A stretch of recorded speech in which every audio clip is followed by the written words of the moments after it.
안녕하세요. "어떤 일로 연락 주셨을까요?"에 대한 번역 등록 가사법 형사법 전문 변호사 지재훈 변호사입니다.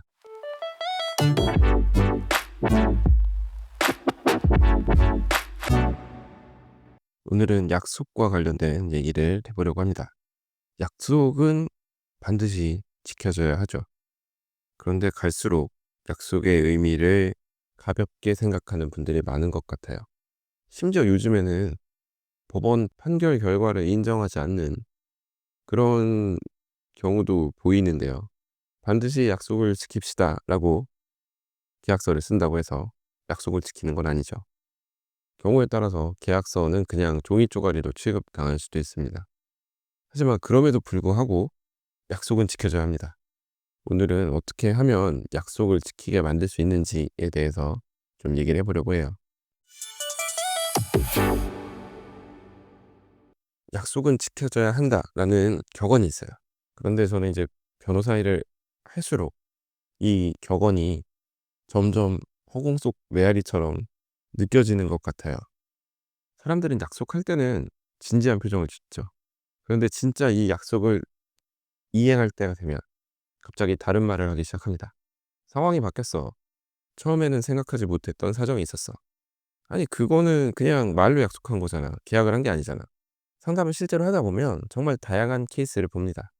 "계약서 왜 안 쓰셨어요?"라고 여쭤보면 "아니 뭐 굳이 계약서를 씁니까? 어차피 말로 얘기 다 했는데."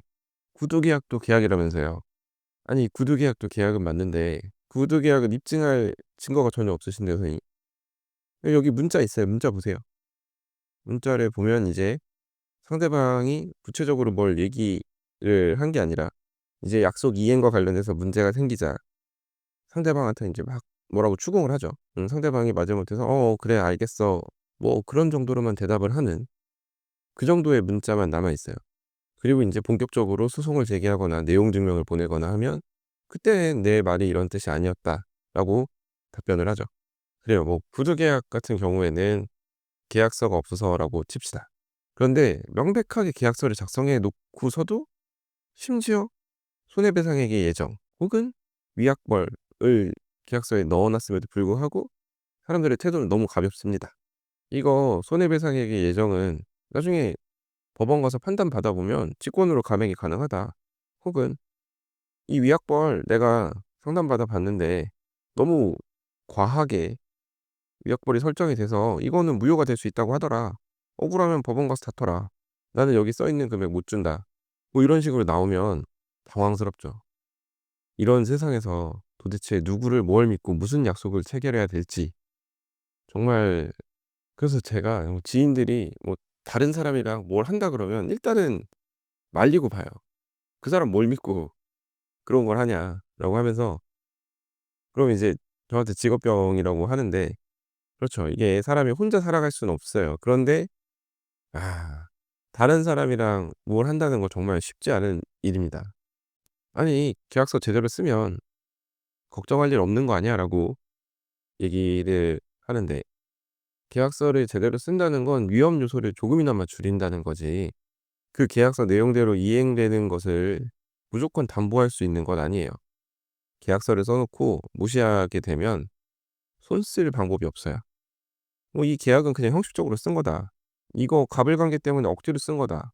실제로 구두로 다른 내용에 합의를 했다." 뭐 이런 주장을 하면서 빠져나가려고 하는 경우가 많아요. 계약 그리고 약속이란 결국 이행하는 것을 전제로 한 합의인데 그 이행 자체를 안 하면서 인제 무시를 하는 분위기가 팽배해요. 멀리 갈 것도 없이 임대차 계약을 예로 들어 보면 제가 상담하다가 정말 많이 듣는 얘기가 "아니 변호사님 법이 왜 이렇게 저한테 불리하게 되어 있나요? 법 좀 문제가 있는 거 아닌가요?" 이런 얘기는 임대인, 임차인 가리지 않고 모든 분들이 말씀을 하세요. 예를 들어서 임차인 같은 경우 임대차 계약이 끝났는데 임차인이 보증금을 안 돌려준다.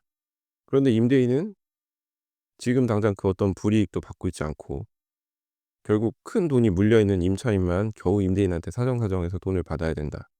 이거 너무 문제가 있지 않냐는 거예요. 문제가 있죠. 근데 그렇다고 해서 임대인한테 지급을 강제할 수 있는 방법이, 그러니까 소송이나 이런 거 없이 당장 곧바로 지급을 강제할 수 있는 방법이 없어요. 어떻게 보면은 임대차 계약 기간이 끝나면 보증금을 지급해 줘야 되는 거는 약속이고, 그거에 맞춰 가지고 다들 행동을 해야 되는데, 임대인은 임차인한테 돈을 돌려줄 수 있게 미리 대출을 받는다든지, 아니면 새로운 임차인의 주선을 해 가지고 어쨌든 그 보증금 돌려받기를 한다든지 이렇게 해야 되는데, 그냥 뭐 어쩔 건데 같은 느낌으로 임대인이 들어 누우면 이게 방법이 없어요. 근데 이게 갈수록 더 심해지는 것 같아요. 이제 반대로 임대인 입장에서도 그렇죠. 계약 기간이 끝났으면 임차인이 나가야 되는데 안 나가고 버팁니다. 심지어 돈을 보증금을 주겠다고 하는데도 안 나가고 버티거나 막 연락도 잘 안 받아요. 그러면 임대인 입장에서는 당황스럽죠. 만약에 이렇게 나가지도 않는 임차인 내보낼 수 있는 방법은 결국 소송밖에는 없어요. 그럼 이 소송이 빨리 끝나냐? 그것도 아니죠. 심지어 판결받은 다음에 집행까지 하려면 시간이 엄청 걸려요. 그리고 뭐 월세 같은 경우 임차인이 제때 지급 안 하면 임대인 입장에서는 상당히 피곤해요. 막 임차인이 사정이 어렵다면서 차임 지급하는 날짜를 자기 맘대로 이틀 뒤에 보냈다, 열흘 뒤에 보냈다, 막 왔다 갔다 하면 임대인도 헷갈리고, 그러면 이거 차임 중간중간 늦은 거에 대해서 과연 어떻게 해야 될지도 사실 피곤한 문제고. 그런데 이제 임대차 계약 같은 경우는 다들 계약서를 쓰잖아요. 그런데 이제 그 계약서 쓰면서 뭐 특약을 세게 걸진 않죠. 임차인이든 임대인이든 계약하기 전에 막 이것저것 상세하게 적어 놓으면 계약을 안 하려고 할 테니, 부동산 그 중개해 주시는 분들이 좀 중간에서 "아 뭐 이건 알아서 잘 하실 거예요." 하면서 넘어가는 부분도 있고, 이제 아니면 뭐 그냥 "이거는 굳이 특약으로 뭐 적을 정도까지는 아니고 얘기 다 하셨죠?" 뭐 이런 식으로 넘어가죠. 근데 인제 사실은 이런 특약이 문제가 아니라 그냥 임대차 계약에서 제일 중요한 보증금 반환, 차임 지급 이런 것도 사실은 잘 지키지 않는 경우가 있다는 거예요. 아무리 계약서에 뭐 "임대인, 임차인은 서로 협조하고 어쩌고 저쩌고 한다." 이런 얘기하면 뭐예요?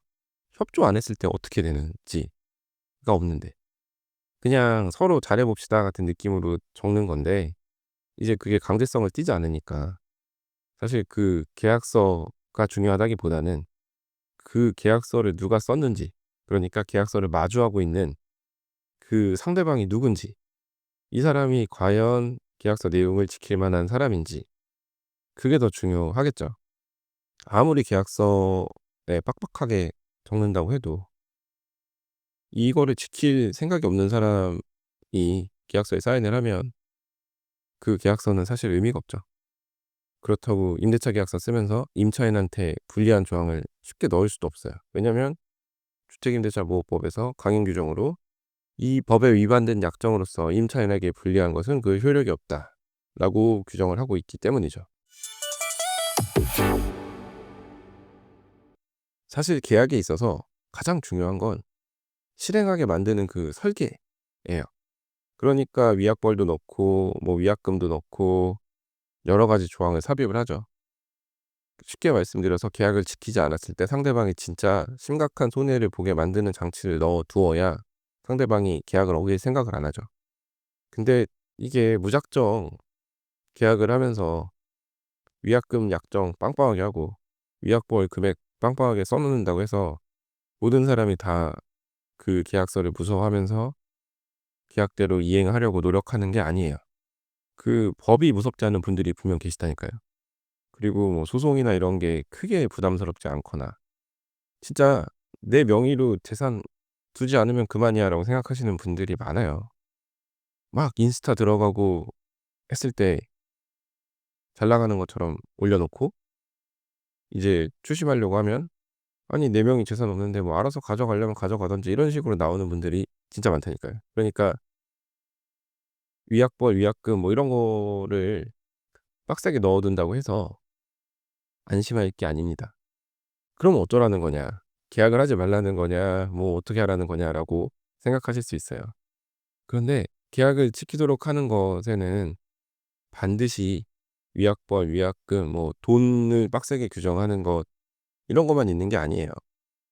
기본적으로 말이 통하는 사람과 사람 대 사람으로 말이 통하는 사람과 정서적인 교감이랄까요?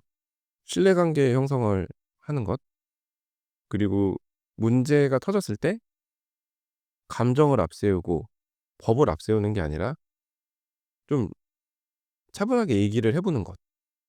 그렇게 해서 어르고 달래 가지고 약속한 대로 계약 내용대로 이행할 수 있게 잘 얘기를 해야지, 그냥 계약서를 들이밀고 뭐 법을 들이밀고 하는 게 약속을 지키게 만드는 데 큰 도움이 되는가에 대해서 좀 생각해 볼 필요가 있어요.